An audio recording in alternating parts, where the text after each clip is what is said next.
capacity. But we welcome him here, of course, today as the still rather new Secretary General of NATO. And I must say, for our country, NATO is a very important international organization. You know, Luxembourg was neutral during the Second World War, but that neutrality was violated by Nazi Germany. We were liberated by the Americans, and quite naturally, we became a founding member of NATO when NATO was created as an organization for peace, but also an organization, as the preamble of the treaty says, to defend democracy, to defend the rule of law, to defend all the principles we strongly believe in. And those principles that are today being challenged by Russia, who illegally and in an awful manner attacked Ukraine 3 years ago. So NATO has become more, I would say, more trendy than ever. A few years ago, people said, why do we still need NATO? You know, the world is in a different situation than it was in 1949.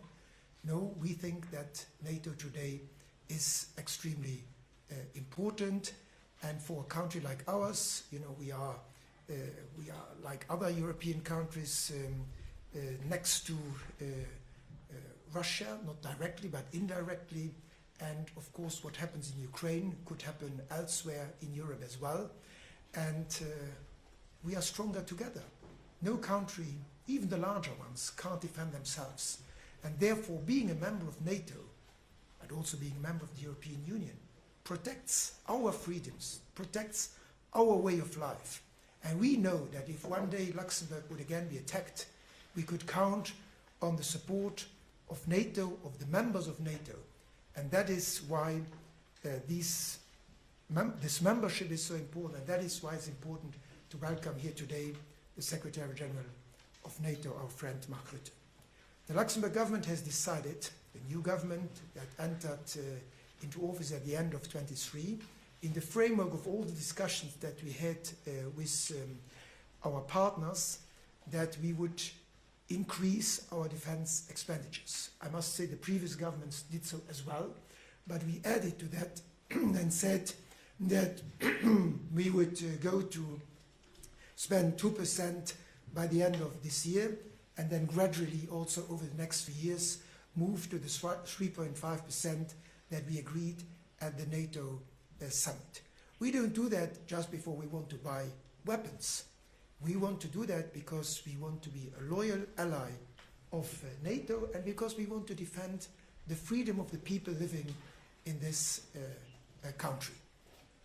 Peace is never guaranteed.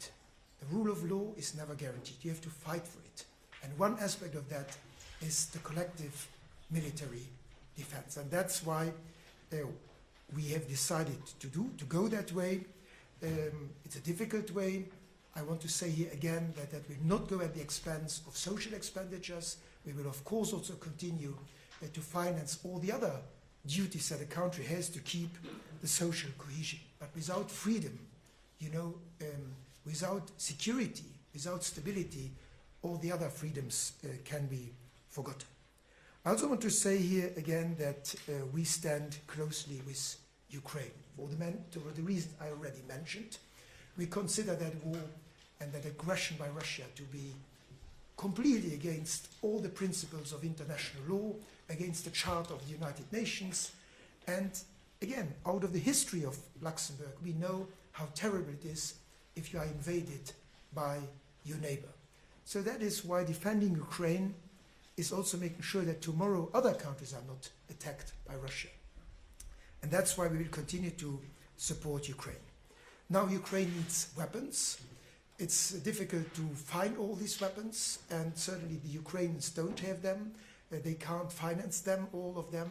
So we need to have a collective effort. And that's why the Minister of Defense and myself told this morning Secretary General of NATO that we will participate in the initiative that was recently launched under leadership of the NATO Secretary General, which is called PEARL, which is the prioritized Ukrainian requirement list, which in short means that we will finance together with other countries, which we still have to identify, a package of already available arms, to a large extent American arms, that we will provide to Ukraine, and we will of course in the next few weeks identify other countries that would be willing to do that with us together. These are usually packages of 500 million, so for medium and smaller nations you need to have allies to do that with you, and we will start those discussions, but today we agreed that Luxembourg will participate in this. Finally, I want to reconfirm that Luxembourg is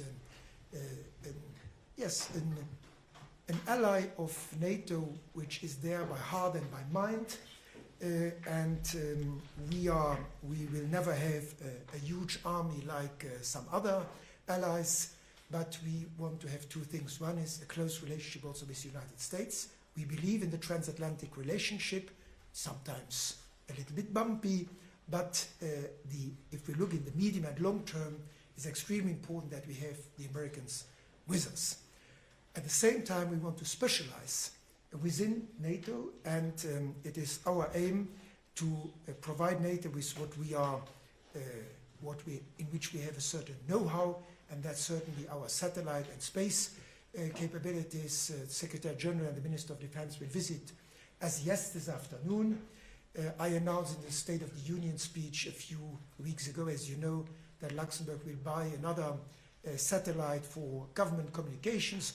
All that, we do that not only for ourselves, we do that for our partners and NATO allies. So in that spirit, again, it's a great pleasure to welcome you, and it was particularly nice to welcome you this morning with your official NATO hymn, which was composed by a Luxembourg musician, and who was also, when I served as Minister of Defense, the chef d'orchestre of the Luxembourg military music, Lieutenant Colonel André Reichling, and we are proud as Luxembourgers that he composed an anthem that later became the official anthem of NATO. So I think that was a clin d'oeil of Luxembourg for NATO, which I found, and together with Yuriko Backe, we found very nice, and I like the music.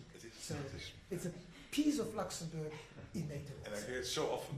Yes. And I always think of so, again, Mark, welcome. I will, thank you, Prime Minister, dear Luc, and Minister of Defense, Backe, dear Yuriko. It's always a pleasure to be in Luxembourg, indeed among friends. You are a founding member of NATO, founding member therefore of the Alliance. 76 years ago that happened, and you continue to provide support to your allies and partners. And I just want to list a few of these items. For example, you are a key contributor to NATO's innovation agenda. You play a leading role in our work where it comes to space surveillance and invest in critical satellite capabilities, as you mentioned. And we will visit this afternoon some of the industries to provide allies with secure communications. Luxembourg hosts the NATO Support and Procurement Agency, the NSPA. That agency plays a vital role in supporting the whole of the alliance operations and procurement, including providing aid to Ukraine. So that's important that you host that organization here. You contribute to KFOR, the alliance's peacekeeping mission in Kosovo, and NATO's forward land forces in Romania, reinforcing our collective defense on the eastern flank and beyond. And you also invest in major equipment and multinational capabilities, including NATO's multi-role tanker transport aircraft, the MRTT. And this illustrates, and this is just some of what Luxembourg contributes to the NATO alliance. Of course, I welcome your commitment to step up defense spending. It is really important, given the strategic context we are in. We know that Russia is there as a long-term threat to the whole of the alliance. There is a massive build-up at this moment of the Russian armed forces and the Russian military, and not to only organize these parades in Moscow. It's there to be used, and they use it as we speak in Ukraine, and they might use it in other places. So it is crucial that our deterrence is such that they will never ever try to attack 1 square kilometer of NATO territory. And then also Luxembourg's contribution is important. As you said, you will invest 2% of gross national income in defense by the end of this year. Thank you for that. And you are ready to go much further. As I said, for our deterrence and our defense to remain strong, we need more capabilities and larger armed forces in the whole of NATO area. And that is why it was also thanks to your leadership that in The Hague we were able to come to an agreement on this famous 5% commitment, including, as you mentioned, spending 3.5% of our, in your case, GNI on defense, on core defense. This investment, by the way, will pay dividends. Of course, greater security across the board, but it will also help in making sure that Ukraine stays in the fight as strong as possible. You have already, and let me also mention that, allocated more than 250 million euros in military support to Ukraine since 2022. Armored personnel carriers, drones, anti-tank weapons and millions of rounds of ammunition. I also welcome your contributions to NATO's comprehensive assistance package for Ukraine, as well as NSATU. This is the command we have in Wiesbaden that coordinates everything NATO is doing for Ukraine, including the delivery for aid. You play a vital role there. And I think all of this underscores the vital role Luxembourg is playing when it comes to commitment to Ukraine's sovereignty, its security, but also its post-war recovery. NATO's steadfast support for Ukraine is only growing stronger. You already mentioned that we are delivering essential US weapons directly to Ukraine with funding secured from NATO allies. Thank you so much for the announcement to participate in that program. It is critical to help Ukraine defend itself. We have in a few weeks already been able to channel $2 billion of vital, lethal, sometimes lethal, sometimes also more defensive systems into Ukraine through this new program. It is ammunition, but also advanced air defense and much more. Again, thank you so much for being willing to participate in what probably will be the 5th package being delivered to Ukraine. And of course, let me use this opportunity to urge all allies to follow Luxembourg's lead here, to contribute to this program, but also other initiatives like investing in the Ukrainian defense industry and bilateral support many countries are delivering, and the Czech ammunition initiative. But this new initiative is really key. Finally, let me say that when it comes to Ukraine, President Trump, he has made ending this brutal war a top priority. He broke the deadlock with Putin from February onwards, sitting down in phone calls with him, but also recently, a couple of weeks ago, pledging US involvement in Ukraine's security guarantees. As you know, we met in Washington 2 weeks ago with the US President and many European leaders to help him, to support him, to advance peace and security after so much suffering, but also to commend him for the fact that he is really taking a leadership role also when it comes to ending the war in Ukraine. For peace to last, Ukraine needs not only its own strong armed forces, that will anyway be the first layer for Ukraine going forward after a long-term ceasefire / a peace deal. There has to be a strong Ukraine armed forces, strong Ukraine military. And NATO is helping to help them to build up that future force. But lasting peace also requires this second layer, and that is what we now call security guarantees from Ukraine's friends and partners. The US, Europe and others are defining them now. As you know, we are sitting together in many formats. Also this week there's a lot of work going on, so that when Ukraine heads into these bilateral talks or trilateral talks, they do so with unbreakable backing, and therefore ensuring that Russia will honor whatever deal is agreed and will never threaten Ukrainian territory again after the deal. So again, thank you, Luc, Yuriko, for your leadership, for Luxembourg's role in NATO. It is highly valued, it is highly appreciated, it is important for our collective defense, and also to Ukraine. again, thank you so much, and for this wonderful day we will spend here, the three of us together. Thank you. So, Thank you very much. Very briefly, a lot has been said. Mr. Secretary General, dear Mark, it's great to have you in Luxembourg. We have seen each other many times here in different capacities. Thank you for being here. Your visit to the Prime Minister and myself is extremely important in the current circumstances. I look forward to going to SAS with you, and you will visit NSPA, which is a very important NATO agency, and we are a very proud host nation of NSPA. But like you have said, the Euro-Atlantic area is under profound threat. Russia is a long-term threat to our security, so we must stand together, and Luxembourg is contributing to the collective defense, to the collective deterrence in many areas. We have an absolute added value, as you have also mentioned, in space capabilities. We have added value, and we continue to work on this also in cyber, cyber defense, cyber capabilities. So these are areas where we are really working on to put these capacities and capabilities also at the disposal of our alliance and our allies. Not only are we also financing many NATO programs, we also have our boots on the ground, as you also mentioned, not only in Romania, also in Lithuania, in KFOR. So it really shows that we are in there across the ground. NATO remains the bedrock of our security. Of course, coordination, collaboration with EU, also to make the EU pillar of NATO stronger, will also make our alliance stronger. So this collaboration will be fundamental also in the future. So we have very much stepped up our investment into defense. By the end of the year, you said 2%. We had a very important meeting in Washington where we have a further montée en puissance across the alliance over the next few years, fundamental for our collective security.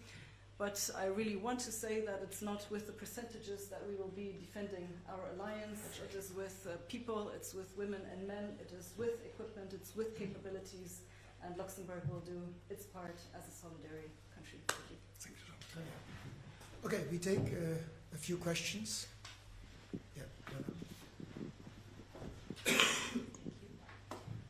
Thank you very much, Mr. Secretary General. I have a question for you that might break the ice for the very first question. How, if there ever will be a peacekeeping mission in Ukraine, how can we prevent disasters and massacres, like, for example, in Srebrenica or Sudan or Rwanda, like we've seen so many times with peacekeeping missions in the last decades? Yeah. The bad news is we are still at the early stage of all of this. You would love, of course, for the whole peace process to be much further. The good news is that when President Trump was elected, and I visited him in Mar-a-Lago in November, and then when he was inaugurated as Trump 47 in January, and we met again in March and spoke a lot on the phone, that he is absolutely committed to. And he understands that for Putin to be willing to engage in talks, it's crucial that he, the President of the United States, takes this leadership role. Because at the end of the day, he is over 50% of NATO. He is 25% US of world economy, by far the most powerful military, and he has that personal commitment to end the war, to end the bloodshed. Of course, this is not easy. This is not done in a couple of days.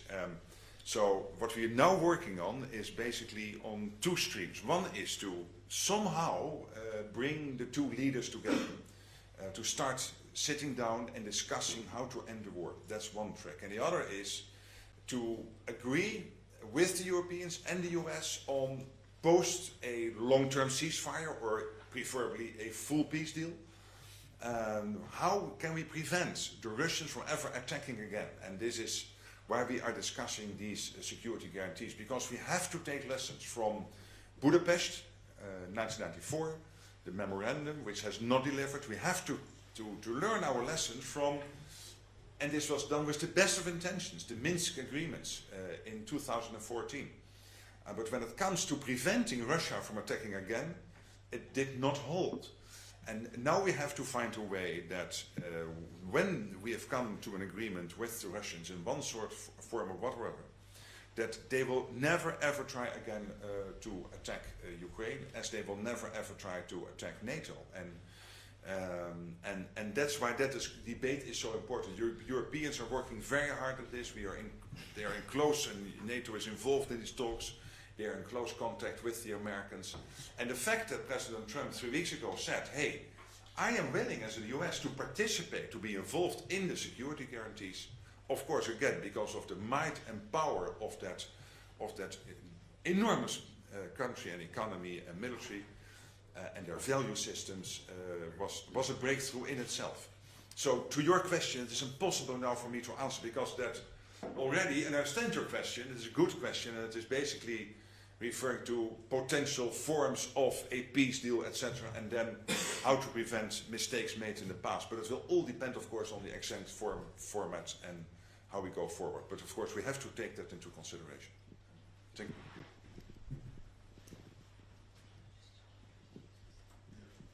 Hi, I'm Sam McNeil from the Associated Press. I wanted to ask, let me look at my notes. Wanted to ask about yesterday, the Bulgarian authorities suspect that the plane carrying Ursula von der Leyen, the European Commission president, was jammed by Russians. And we've seen jamming happen all up and down the eastern flank of the EU, from Sweden down into Bulgaria, including the defense minister of the United Kingdom earlier this year near Kaliningrad. Why isn't GPS jamming taken more seriously? It is taken very seriously, and thank you for the question. And this is exactly why NATO is stepping up when it comes to hybrid, cyber, etc. And we have agreed on policies there to really be more effective in this area. I always hated the word hybrid because it sounds so cuddly, but hybrid is exactly this, jamming commercial airplanes with potentially disastrous effects. An assassination attempt on a big industrialist in one of NATO allied countries, attacking the National Health Service in the United Kingdom. So these are not cuddly small incidents, these are huge incidents which have a huge impact. And that is also why when we found out about the cutting of the undersea sea cable between Estonia and Finland on the 25th of December last year, that the Supreme Allied Commander launched his enhanced vigilance activity in the Baltic Sea, Baltic Sentry, within 10 days.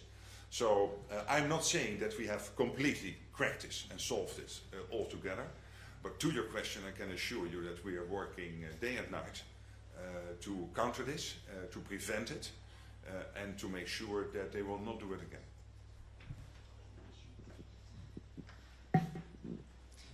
Hello, Joseph Gaulier from L'Essentiel in Luxembourg. Mr. Rutte, many countries like Luxembourg have enhanced their defense expenditure, but currently the US policy is changing, sometimes difficult to follow. And how do you ensure that all NATO countries aim at the same goal, go to the same direction? Thank you. Well, here I would not be worried about the United States. They are completely committed to NATO. They are completely committed to the NATO plans and to what they need to contribute to the overall deterrence of the alliance. There was one big problem, and that was that whilst they were committed to NATO, there was also an expectation for us, and us being Canada and the Europeans, to at least spend what they are spending, which I think is only fair. And we have solved that in The Hague by saying we will work on this trajectory to make sure that we equalize our spending with what the US is spending. And I think, again, to keep the alliance strong, it is crucial that not one partner is spending so much more than the others. But we are not only doing this for this audience of one. We are doing this because, and this is to what the Prime Minister was saying, the threat from the Russians is increasing every day. Let's not be naive about it. This might also involve one day Luxembourg, my country, the Netherlands. We are all safe now. We think we are far away from Russia, but we are very close by. And the latest Russian missile technology, for example, the difference now between Lithuania on the front line and Luxembourg, The Hague or Madrid is 5 to 10 minutes. That's the time it takes this missile to reach these parts of Europe. So we are all under direct threat from the Russians.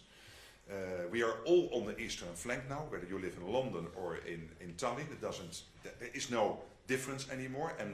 And the Americans are absolutely committed because they understand. And they also engaged again with the whole of NATO and also reconfirmed the long-term Russian threat to the whole of the alliance, to the whole of the Euro-Atlantic. And they know deeply, and from all my conversations in Washington I sense this, is for a secure United States, you need a secure Atlantic, you need a secure Europe, and you need a secure Arctic. Because otherwise the US is a threat itself, even the US mainland. And of course they also have the challenges from the Indo-Pacific. So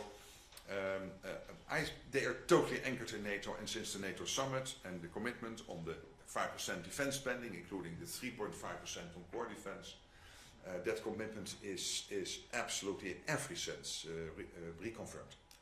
May I just add to what the Secretary General just said, that I also feel that due to this external threat, we Europeans are much more united.